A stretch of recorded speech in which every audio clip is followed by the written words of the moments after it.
اعظم ہمارے محسن پاکستان محسن امت مسلمان کو ہم یاد کرتے ہیں کیونکہ ان کا ہم سے اتنا بڑا احسان ہے کہ آج ہم آزادی سے ایک ملک میں بیٹھے ہیں اور ہر رسم مسلم رسم آزادی سے منا سکتے ہیں۔ خوشحالی کا عالم یہ ہے میں کہتا ہوں کہ پاکستان جب بنا، میں اکثر چونکہ میں شماریات و معاشیات کا طالب علم ہوں، جب پاکستان بنا تو لاہور میں 337 گاڑیاں موٹر سائیکل اور ٹرک رجسٹرڈ تھے، اور پاکستان کی برکت سے اس وقت 1,37,00,000 گاڑیاں موٹر سائیکل رجسٹرڈ ہے لاہور میں۔ یہ پاکستان صرف ایک جھلک ہے اس محسن پاکستان کی ویژن کی جو انہوں نے سوچا اور حاصل کیا۔ باقی جو کہتے ہیں کہ اسکائی از دا لمٹ، جس طرح انگریزی میں کہتے ہیں کہ ستاروں پر تک جانے کا، علامہ اقبال صاحب نے بھی کہا ہے، وہ تو مسلمان کی شان ہے۔ لیکن ہم نے بہت کچھ حاصل کیا پاکستان سے، اتنا کچھ حاصل کیا کہ پاکستان کی وجہ سے اور قائد اعظم کی ویژن کی وجہ سے، علامہ اقبال کی ویژن کی وجہ سے ہم نے روس سے 9 مسلم ریاستیں چھین کے آزاد کروائی۔ ہم نے دنیا میں اس وقت مسلم امہ کو پاس کوئی ایٹمی قوت بنایا، وہ ہم نے غربت میں جیسے بھی کہے بنایا۔ تو یہ بے شمار چیزیں ہیں جو ہمیں پرائڈ کے لیے ہمارے لیے کافی ہیں۔ تو ہمارے ہاں جو اکثر قائد اعظم کے بارے میں جو گفتگو کچھ لوگ نہیں کرتے، وہ بھی زیادتی کرتے ہیں، کچھ کرتے ہیں وہ بڑا ہونے کی کوشش کرتے ہیں، اور ہم قائد اعظم کو نام ذکر کر کے ان کو بڑا نہیں کر سکتے، ہم خود بڑے ہو سکتے ہیں، کیونکہ ایسا لیڈر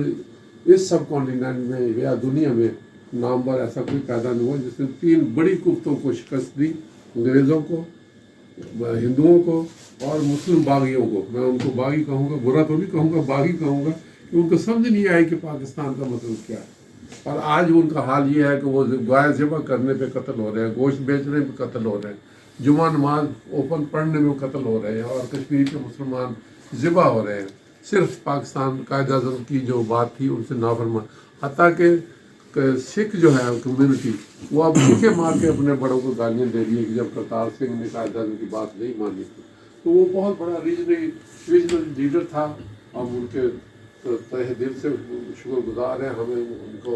جس طرح ہمارے دین کا حصہ، پاکستان بھی دین کا حصہ، میں اپنے ذاتی طور پر نظریاتی طور پہ سمجھتا ہوں کہ یہ قوت اس نے پرووائڈ کی امت مسلمان کو، اور مسلمانوں کو آزاد سلطنت دی، اور ابھی تک امت مسلمان کا جو خیال ہے وہ زندہ رکھا ہے کہ ابھی،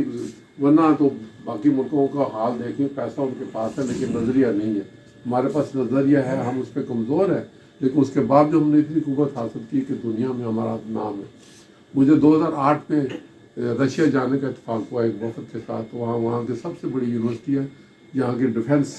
یونیورسٹی ساری دنیا سے، وہاں سے 110 نوبل پرائز ونر ہے اس یونیورسٹی سے، اور دنیا کے کوئی 47 کے قریب بڑے ہیڈ آف اسٹیٹ وہاں کے پڑے ہوئے ہیں، اتنی بڑی یونیورسٹی ہے۔ تو وہاں جب ہم گئے ڈیلیگیشن کے ساتھ، تو وہاں جو ڈین تھا ان کا، وہ جنرل تھا جو افغانستان میں لڑا تھا، وہ اس وقت وہاں ڈین تھا۔ تو اس نے گپ شپ ہوتی، آخر دن میں اس سے باتیں ہوتی رہی، تو ایک دن مجھے کہنا کہ there is good news and bad news for Pakistanis. میں کہ یہ کیا ہے؟ کہنے کہ بیڈ نیوز یہ ہے کہ دنیا کی 11 بڑے ملکوں کی ایجنسیاں پاکستان میں کام کر رہی ہیں دیکھنے کے لیے کہ کہاں جا رہا ہے، کیونکہ وہ ڈر رہے ہیں آپ سے۔ اور گڈ نیوز یہ ہے کہ وہ آپ کو توڑنا نہیں چاہتے، کمزور کرنا چاہتے ہیں، کیونکہ وہ آپ کی 50 لاکھ مجاہدین اور فوج سے ڈرتے۔ تو میں ہم لوگ ابھی بچوں کو کبھی پڑھاتا ہوں اور جاتا ہوں، میں ان کو کہتا ہوں کہ یہ جو مجاہدین عراق میں لڑے، افغانستان میں لڑے، یہ ہمارے لیے لڑے، ورنہ ہماری باری تھی، یہ وہ لڑے تو ہم بچ گئے، ہم بھی لڑے، لیکن وہ انہوں نے ایک دفاعی لائن بنائے رکھی، ان کو بلایا، امریکوں کو بلایا، رشین کو بلایا۔ تو یہ ساری ویژن قائد اعظم علامہ اقبال کی ہے، علامہ اقبال کی ویژن قائد اعظم نے اس کو عملی جامہ پہنایا، اور ہمیں اس کا شکر نہ کرنا ناشکری ہے، جس طرح اللہ ناشکروں کو بہت ناپسند کرتا ہے۔ اور یہ تو اتنا بڑا احسان ہے کہ ہمارے نسلیں اس کو نہیں بلانا چاہیے، نہ بلانا چاہیے۔ لہٰذا ہم کوئی قائد اعظم کو بڑا نہیں کر رہے، ہم خود بڑے ہو رہے ہیں ان کا ذکر کر کے، اور یہ ہمیں کرنا چاہیے اپنے بڑے۔ بہت شکریہ۔